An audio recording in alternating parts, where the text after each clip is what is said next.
We're in Saint-Malo, Brittany, France, and we're about to visit Bordier, a traditional maison du beurre or butter house. When you picture butter, you probably think of a yellow block in a plastic bag. Well, not here. Here, butter is done artisanally. Everything is churned, kneaded, and shaved by hand. And I can't wait to see that. Let's go. In February, we met with Geneviève Bordier, son and grandson of butter and cheese makers who brought back to France the 19th century technique of malaxage, using this big wooden wheel to knead the butter. To Geneviève, the malaxage is a more romantic way to make butter. Je suis toujours parti du principe que ce qui était le plus important, c'était les émotions. Après, on va essayer de voir comment on peut faire avec les émotions. Mais si on fait un produit que marketing, ça ne m'intéresse pas. Comme ça ne m'intéresse pas de produire 10 millions de tonnes de beurre, ce n'est pas mon métier. Moi, je suis un tout petit bonhomme et je fais des toutes petites choses, c'est tout. The malaxage is really what makes Bordier butter unique. These are 50 kilo blocks of butter extracted from milk, and are pretty standard in the butter making industry, even for the most artisanal. But while everyone else will use huge centrifuges to filter out the last remaining drops of buttermilk, butter at the Bordier workshop is flattened by a wooden wheel and worked by hand by Eric. Là, ce qu'on va faire, c'est qu'on va vous montrer un malaxage complet. On va découper ces cubes de beurre et on va le transformer. Voilà. Let's do it. Little by little, the malaxage is going to give butter a new life. Dating back to the late 19th century, this tool was first used to rework different butters. At Bordier, it also helps give butter the desired texture. C'est le plus mauvais moment de l'année pour le malaxage, puisque le beurre, la qualité de la texture du beurre, n'est que le résultat de ce que mangent les animaux. En hiver, les animaux mangent du fourrage, ce qui va donner des beurres blancs, friables, cassants, sans grande odeur. Vous voyez la vis ici, elle est légèrement humide, mais elle n'est pas encore complètement trempée. On est sur des beurres secs. Alors petit à petit, le beurrier est en train de rendre les choses plus agréables à travailler. Et le bois, ça vous aide? Le bois ou le métal, c'est un geste mécanique, peu importe. Par contre, c'est plus agréable, c'est plus joli, c'est... Voilà. C'est important que ce soit beau dans la vie. Oui, hein? Oui, c'est vrai. C'est très dur ce qu'il fait là. C'est très dur ce qu'il fait, Eric. C'est le moment le plus dur. Et là, il obtient un beurre remarquable et franchement, il n'était pas facile. Hein. Là, tu vas juste le rouler comme ça. Essayer de l'enrouler comme ça. Tu vas le laisser tourner et après tu vas le reprendre. It's like no way I'm gonna do this. Comme ça? Tu le roules, ouais. Comme ça? Oh, wow, super. D'accord. Les gants, ils sont trop grands. Let me just go this way, maybe. Tu lèves. Oh man, this is going super fast. Ouais.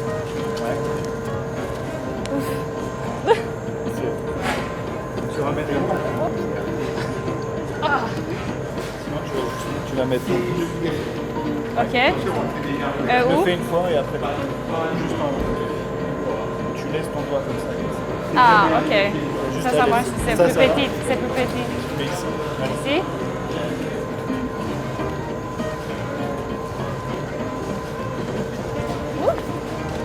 C'est bon. Yeah, when you see him doing that, it almost has like an harmony. It's not easy. Monsieur Bordier said this is 50 kilos of butter. So try and lift a bit of it. It's going to be like what, 10 kilos just in one go? Il faut combien de temps pour apprendre à ramasser le pour pot apprendre comme ça? ce métier, 3 ans. 3 ans. Oui. Vous savez pourquoi? Non? Pourquoi? Parce que le soleil et la pluie ne tombent pas de la même manière tous les ans.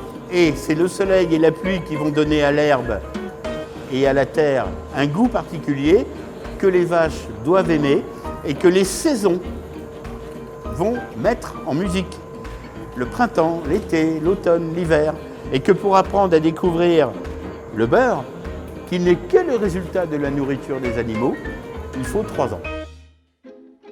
Eric then salts the butter using fine salt. This step is crucial to make sure the butter finally rejects all the leftover water it has in it. On est en train de voir, vous voyez, quelque chose. La vis est en train de se tremper, l'eau est en train de couler, le sel est en train d'attaquer la molécule de matière grasse, et la molécule de matière grasse prend le sel comme une agression et rejette l'eau qu'elle a en elle. Et l'eau s'en va. On va avoir perdu presque 1 litre d'eau. Okay. Mais, I et know- je yeah. finis, en perdant l'humidité, je concentre la matière sèche. Dans la matière sèche, il y a le gras, et dans le gras, il y a le goût. Oh wow. So actually I can see that it's getting wetter and wetter. It's picking up more water. Vous entendez le bruit? Quand mon beurre chante, c'est qu'il pleure. Quand mon beurre pleure, c'est qu'il chante.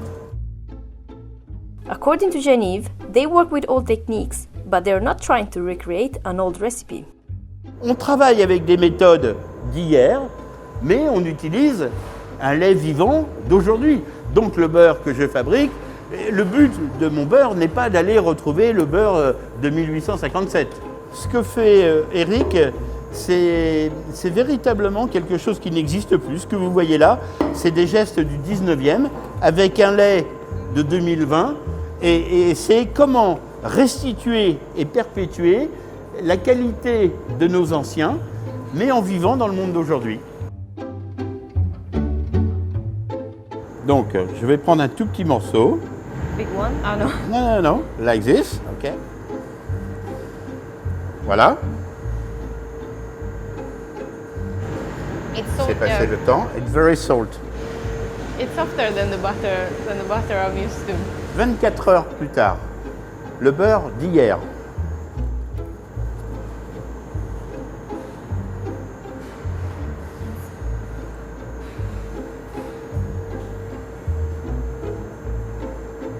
It's much sweeter this one. Le sel s'atténue, le sel ne disparaît pas, mais son intensité diminue. Et par contre, le goût de la crème est plus important. Un bon beurre ne doit jamais être mangé en sortie de baratte ou de malaxeur plateau. Il doit être mangé 3, 4, 5 jours après. Parce que les équilibres, l'harmonie des goûts se met en place. Les cannelures, les stries que l'on voit dans le beurre sont la preuve que ce beurre a bien été fabriqué chez nous. C'est la reproduction de la vis cannelée. Et ça, c'est la preuve irréfutable. Parce que vous êtes le seul Et à voilà. l'avoir. Bourdieu also makes flavored butters, including chili butter, buckwheat butter, vanilla butter, and more. Vous faites aussi du beurre avec des algues? Oui. Ça a été mon premier beurre composé en 1985. C'est un beurre un peu particulier qui est intéressant parce qu'il est à la fois très coloré et en même temps extrêmement parfumé. Et je vous laisse le goûter, vous fermez les yeux. Fermez les yeux, voilà. Fermez les yeux. Vous n'avez pas de problème. Fermez les yeux, vous n'avez pas... Ça va? Vous n'avez pas les pieds mouillés. Parce que ça arrive souvent avec le beurre aux algues qu'on ait les pieds mouillés. Ça va? Yeah, very Très bien. fresh. It's very fresh and yeah, it tastes like seaweed, but yeah, it's not fishy at all. It's nice and sweet. It really reminds you of that like seaside wind when you just sit there at the beach and you can smell it. Is there Attention, something like oula. that? Whoop, what's up? Il y a des mouettes. Oh, okay. Yeah, they're just like being catapulted into the picture now. C'est une odeur terrible. It's marvelous. Ah, it's marvelous. It's really incredible. And so, and this one is your like signature from Brittany because you're Yeah. from this region. It's the roots of my identity. Ça, c'est une vraie identité, comme le beurre au sarrasin. Il faut que ce soit comme ça. Et puis, si je vais au Japon, c'est comme ça que j'ai découvert le yuzu. Si je vais ailleurs, je ne sais pas. Peut-être un jour, si je vais sur Mars, je ferai un beurre tout vert. Je ne sais pas. Oh no, I would like to taste that then. After it's ready, each stack of freshly churned butter is then placed into this butter cutter, another machine signature to Bourdieu. il était très important qu'au moment de faire les modèles, nous n'ayons pas de machine qui soit violente, mais qui soit très douce. Or, ce petit poussoir, les mottes de beurre qui viennent d'être faites vont dans le poussoir et tout simplement par un effet de vérin sont poussées ici et grâce à cet appareil qui date du 19e, par l'écartement de chaque corde de guitare, nous avons le grammage désiré. There's a lot of water, Il y a so toujours de l'eau. yeah. So this means that there is still water that's coming out of the Ma butter. méthode traditionnelle, il y a toujours de l'eau. Nous ne rajoutons pas d'eau. Au contraire, on en enlève. Cette machine, est-ce que vous êtes le seul à la voir? Ah oui, ça, alors là pour le coup, oui. Ok. Et on l'a encore utilisée, cette machine-là, il y a 250 ans. Vous voulez que je vous montre où? Pendant la Révolution française. On appelle ça une Marie-Antoinette. Je vais vous interpréter une œuvre du 18e pour harpe et beurre.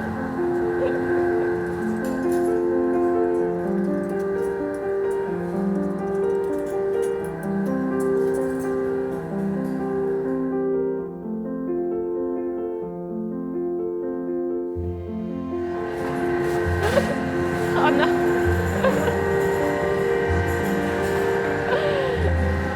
So 50 kilos de beurre. Hein?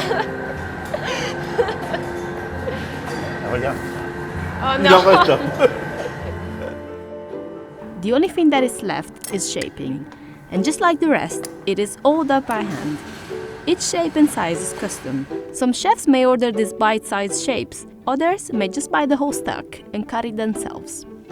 C'est des modèles uniques. Il n'y a pas de machine ici. Nous sommes des êtres humains. Vous voyez, avec le petit pompon. Ah, ok. C'est extrêmement rare, il est tout seul à le faire. Et là, pareil, vous voyez, c'est des modèles rares. Il y a plusieurs tailles. Ça ressemble à une construction qu'on a en Italie, en fait, dans ma région. Ah, c'est vrai? Oui. Est-ce que vous connaissez Albero Bello? Oui. C'est ça. Est-ce qu'il y a une différence entre les objets qu'il utilise? Il peut y en avoir, oui. Je t'arrête. Déjà, il y a une partie striée, une partie lisse. Là, elle est petite, là, elle est grande. Et à chaque fois, la main de l'homme ou de la femme va travailler comme ça, comme ça, comme ça. Ça dépend. C'est un métier, hein. Merci. Est-ce qu'il y a une raison particulière pour laquelle vous avez cette forme très petite? De faire ça d'abord, parce qu'en fait, si on prenait un morceau, voilà, voilà, vas-y, fais-le. Alors en fait, il y a des craquelures partout, alors que là, il n'y en a plus. Ok. Voilà, c'est la qualité de la texture et le visuel, l'esthétique en fait. Hein. Mais nous avons fait énormément d'études. Hein. Nous sommes des scientifiques du tapé du beurre. Donc actuellement, le match est entre Lucienne l'embobineuse, Fred le mastiqueur. There is something in this butter.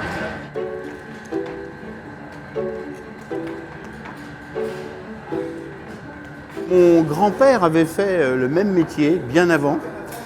Et j'avais toujours entendu dire que ce métier était difficile, compliqué, voilà.